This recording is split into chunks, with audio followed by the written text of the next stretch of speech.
बहुत दुख का जीवन चल रहा हो, बहुत कष्ट का जीवन, बहुत अपना खुद का कोई मकान नहीं, मान लो प्लाट है पर मकान बन नहीं रहा, या कोई प्रॉपर्टी अपनी नहीं बन रही, तो हम इस व्यासपीठ से कहना चाहेंगे कि एक प्रयोग अवश्य करिएगा, एक प्रयोग अवश्य करिए।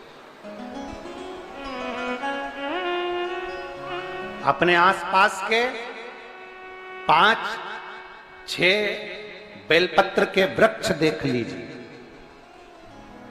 अपने आसपास के नजदीक के 5-6 बेलपत्र के बड़े बड़े वृक्ष देख लो या छोटे वृक्ष देख लो। उन 5-6 वृक्ष को धीरे धीरे उनकी सेवा करना प्रारंभ करो, उन वृक्षों को बड़ा करना प्रारंभ करो, उन वृक्ष के नीचे सफाई करना प्रारंभ करो, उन वृक्ष को जल देना प्रारंभ करो, उन वृक्ष को आप खाद देना प्रारंभ करो, उन वृक्ष की सेवा संभाल करना प्रारंभ कर दो, उस वृक्ष के नीचे बुआरी काटना प्रारंभ कर दो, झाड़ू लगाना प्रारंभ कर दो, उस वृक्ष के नीचे सफाई करना प्रारंभ कर दो। उस बेलपत्री के 5-6-7 वृक्ष को आप गोद ले लो। गोद लेना मतलब मैं इसकी सेवा करूंगा, मैं इसमें जल दूंगा, मैं इसके खाद दूंगा, मैं इसकी सेवा करूंगा, कुछ मत करो, बस केवल इस शरीर से उस बेलपत्र के वृक्ष की सेवा करना रोज प्रारंभ कर दो। 6 महीना इंतजार करना और 6 महीना लगातार सेवा करना, 7वां महीना आपका और हमारा, और बताना कि भोलेनाथ ने प्रॉपर्टी दिलाई कि नहीं दिलाई और आगे बढ़ा है।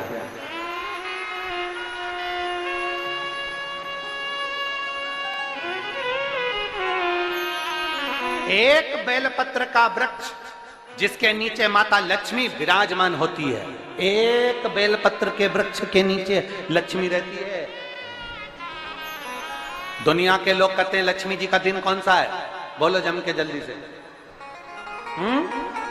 शुक्रवार। दुनिया के लोग कहते हैं लक्ष्मी जी का दिन शुक्रवार है, पर माता लक्ष्मी से पूछा जाए कि तुम्हारी माता ख्याति देवी नारायण भगवान के साथ तुम्हारी शादी नहीं कर रही थी, शंकर को लक्ष्मी दे रही थी, तब तुमने भगवान शंकर से विनती करी, भोले बाबा मैं नारायण से प्रेम करती हूँ, भगवान नारायण से मेरा विवाह हो। तो माता ख्याति देवी से शंकर भगवान ने विनय कर कर कहा कि लक्ष्मी जी का विवाह नारायण के साथ कर दिया जाए। भगवान नारायण के साथ जब लक्ष्मी जी का विवाह हो गया, तब लक्ष्मी जी हाथ जोड़कर बोलती हैं, बाबा मेरा विवाह नारायण के साथ हो गया, पर मैं आपके चरणों की सेवा करना चाहती हूँ, बाबा आप कृपा करिए कि मैं क्या करूं आपके लिए। शंकर भगवान कहते हैं लक्ष्मी बस 2 चीजें कर दे, एक सोमवार के दिन तू मेरे मंदिर के दरवाजे पर चौखट पर बैठ जाना, और दूसरा प्रतिदिन शाम के समय पर तू बेलपत्री के पेड़ के नीचे बैठ जाना। जो तेरी बेल वृक्ष के नीचे सेवा करने आए, जो शंकर जी के मंदिर में सोमवार को जल चढ़ाने आए, उसका जो पात्र जल चढ़ाकर जब वो घर लेकर जाए, उसके पीछे पीछे पात्र के पीछे पीछे तू जाना और उसके घर में लक्ष्मी का भंडार भरकर आए। लक्ष्मी बेलपत्र के वृक्ष के नीचे तू विराजमान हो जा, उस बेलपत्र के वृक्ष के नीचे जो बुआरी लगाए, सेवा करे, चाकरी करे, एक बेटी को जैसे बड़ा करते हैं वैसे बेलपत्री के वृक्ष को जो बड़ा करे, बेलपत्री के वृक्ष का जो पालन करे, पोषण करे, उसकी संभाल करे, उस बेलपत्री के वृक्ष को जैसे जैसे वो उन्नति करे, वैसे वैसे उसके घर में समृद्धि बढ़ते जाए, उसके घर में वैभव बढ़ते जाए। ये शंकर भगवान माता लक्ष्मी से करे, भगवान शिव माता लक्ष्मी से करे। तो भस्म, अगर शिव के मंदिर में भस्म मिल जाए, शंकर पर चढ़ी हुई भस्म अगर मिल जाए तो, और अगर भस्म ना मिले ना, तो शंकर के जो शंकर भगवान का जो शिवलिंग है, शिवलिंग के आसपास में जो जलाधारी है, यहाँ अगर भस्म ना मिले तो इस जलाधारी पर अपना हाथ स्पर्श कर कर अपने तन पर उसको लगाकर जरूर आओ। भस्म, एक शंकर पर चढ़ा हुआ जल, दूसरे नंबर पर है शंकर पर चढ़ी हुई भस्म। ये 2 स्पर्श जरूर, स्पर्श। एक भस्म का एक बड़ा सुंदर चरित्र आता है। दूसरा, जिस भूमि पर बैठकर कथा सुनो उसकी रज को अपने मस्तक पर थोड़ा सा लगाकर अवश्य जाओ, वो जीवन का एक आनंद है। और शंकर के मंदिर में जाओ तो 2 चीजें अवश्य लेकर आओ।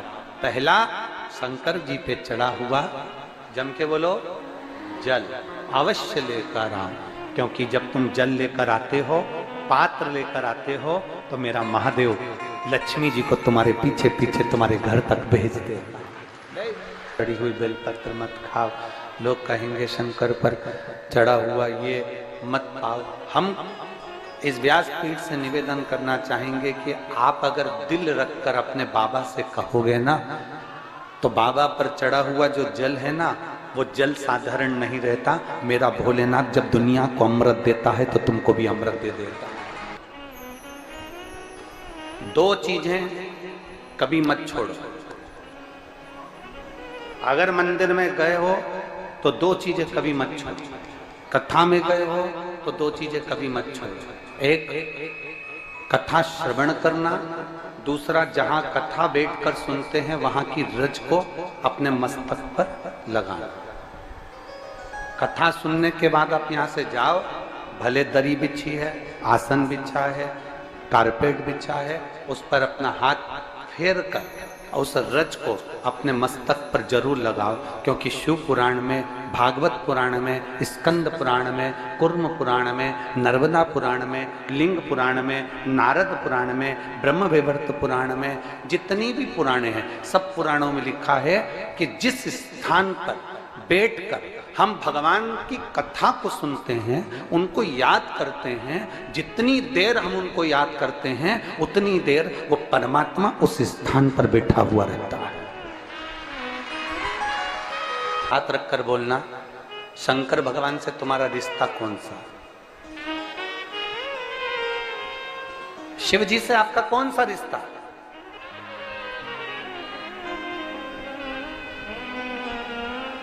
शंकर भगवान को आप क्या मानते हो? हमने आपको एक संबंध बताया था कि सीहोर कुबेरेश्वर धाम आपका मायका है, तो हम आपके भाई हैं, तो शंकर भगवान आपके पिता हैं, आपके बाप हैं। आपका बाबा है ऐसे नहीं कहेगी, बोलो तो जम के। बेटी को तकलीफ है वो अपने बाप से ना कहेगी, बेटे को तकलीफ है तो वो अपने पिता से, अपनी माँ से नहीं कहेगा मम्मी मुझे ये तकलीफ है, पापा मुझे ये दुख है, माँ मुझे ये तकलीफ है, पिताजी मुझे ये कष्ट है। क्या वो अपने माँ बाप से नहीं कहेंगे? क्या वो अपने माँ बाप से विनय नहीं करेंगे? और माँ, पिता, फिर उसके करीब में, उसके नजदीक में जो भी होता है वो माँ बाप निकाल कर उसको दे देते हैं, माता पिता उसको दे देते हैं। माता लोग कहते हैं कि शंकर जी पे चढ़ा हुआ जल मत पियो, लोग कह देते हैं शंकर जी पे चढ़ी हुई बेलपत्र मत खाओ। कोई इस बहन से पूछे, सुनीता सोनी से, कि शंकर पर चढ़े हुए जल से उसकी गांठ जो डबल से उसके शरीर में आ गई थी वो समाप्त हो गई, तो जरा विश्वास करिएगा कि एक बेटी अपने माँ बाप से ही तो कहेगी, और बाप के पास में जो होगा वही तो अपनी बेटी को देगा दुख को मिटाने के लिए। तो मेरे शंकर भगवान के पास तो उसका चढ़ा हुआ जल है। दूसरा, जिस भूमि पर बैठकर कथा सुनो उसकी रज को अपने मस्तक पर थोड़ा सा लगाकर अवश्य जाओ, तो जीवन का एक आनंद है। और शंकर के मंदिर में जाओ तो दो चीजें अवश्य लेकर आओ। पहला, शंकर जी पे चढ़ा हुआ, जम के बोलो, जल अवश्य लेकर आओ। क्योंकि जब तुम जल लेकर आते हो, पात्र लेकर आते हो, तो मेरा महादेव लक्ष्मी जी को तुम्हारे पीछे पीछे तुम्हारे घर तक भेज देगा। दो चीजें लेकर अवश्य आओ। और शिव पुराण में जाओ तो दो चीजें लेकर अवश्य जाओ। पहले नंबर पर शंकर की कथा और अपने अंदर विश्वास कि मेरे महादेव की मैंने कथा सुनी है, अब मैं भटकूंगी नहीं। सारी दुनिया में मैंने ठोकर खा ली, अब कहीं ठोकर नहीं खाऊंगी, अब तो दरवाजे पर महादेव के जाऊंगी, बाकी की कहीं। दूसरा, कथा में बैठी हूं, बाबा के इस रज को, ये रज नहीं है, ये धूल नहीं है, ये मेरे बाबा के कैलाश 12 ज्योतिर्लिंग का चंदन है, इसको मस्तक चढ़ाऊंगी अपने हृदय से। लाते हो आप लोग? हाथ उठाओ जरा, रख लो, बहुत बढ़िया, प्रणाम आपको सभी को, नमन। 2 बूंद जल लेकर आओ, पल्ला नहीं पियो तो उस जल को अपने घर में छींट दो।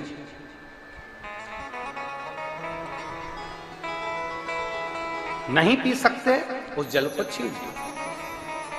सारे घर के लोग नहीं पी रहे, उस जल को मटके में डाल दो, हंडे में डाल दो। 2 बूंद जल हंडे में डाला, सब पी गई। आपको अलग अलग किसी को देने की जरूरत नहीं पड़ी, किसी को नहीं। हंडे में डाल दो, मटके में डाल दो, सब उस पानी को पीना प्रारंभ।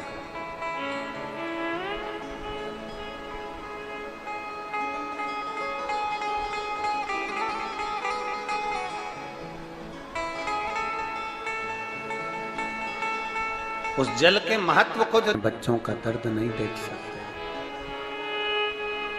जब माता पिता अपने बच्चों का दर्द नहीं देख सकते तो देव अधिदेव महादेव तुम्हारा दर्द कैसे देखेंगे? वो भी तो काटेंगे तुमको, वो भी तो कष्ट मिटाएंगे। 2 चीजें कथा में जाकर ले, एक जहां जगह मिल जाए वहां बैठकर कथा सुनो।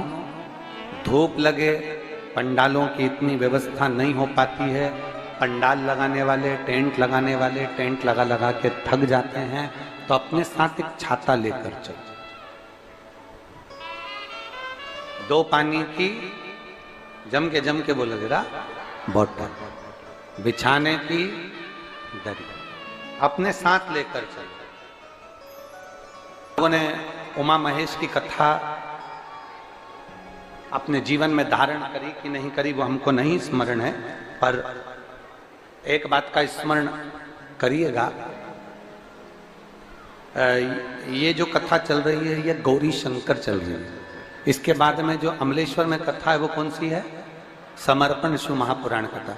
उस समर्पण शिव महापुराण की कथा जब 2 तारीख को विराम हो जाएगी, तब उसके बाद में जो कथा 6 जून को प्रारंभ होगी सोलापुर महाराष्ट्र में, उस कथा का नाम रहेगा उमा महेश शिव महापुराण की कथा। उसको जरूर सुनो। सोलापुर में जो 6 जून से कथा होगी उसका नाम उमा महेश शिव महापुराण। उसको सुनना, श्रवण करना, उसको धारण करना है। उसमें इतने प्रश्न माता उमा ने भगवान महेश से करे हैं और महेश भगवान शंकर उसका हर प्रश्न का उत्तर दे रहा है। भगवान महेश भगवान शंकर हर प्रश्न का। बाबा बोले माता उमा ने भगवान शिव जी से, महेश भगवान से, भगवान शंकर से करेंगे, बाबा भोलेनाथ जी बताओ, संसार में जन्म लेने वाले व्यक्ति के जीवन में उसके भाग्य में अगर सुख नहीं है, उसके भाग्य में खुशियां नहीं है, उसके भाग्य में कोई अच्छा है ही नहीं, तो वो जीव क्या करेगा? वो जीव क्या करेगा?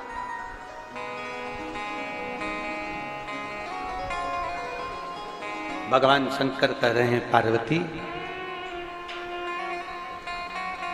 संसार में जन्म लेने वाला मनुष्य अगर उसके भाग्य में सुख नहीं, उसके भाग्य में अगर खुशियां नहीं है, उसके भाग्य में अगर सुख नहीं है, उसके भाग्य में अगर अच्छा नहीं है, पत्रिका दिखा ली सुख नहीं है, कार्य कर कर देख लिया सुख नहीं है, तकलीफ उसकी जिंदगी में चल ही चल रही है, तो भगवान शंकर कहते हैं, भगवान महेश कहते हैं, उमा उस मनुष्य को दूसरे का अच्छा करना प्रारंभ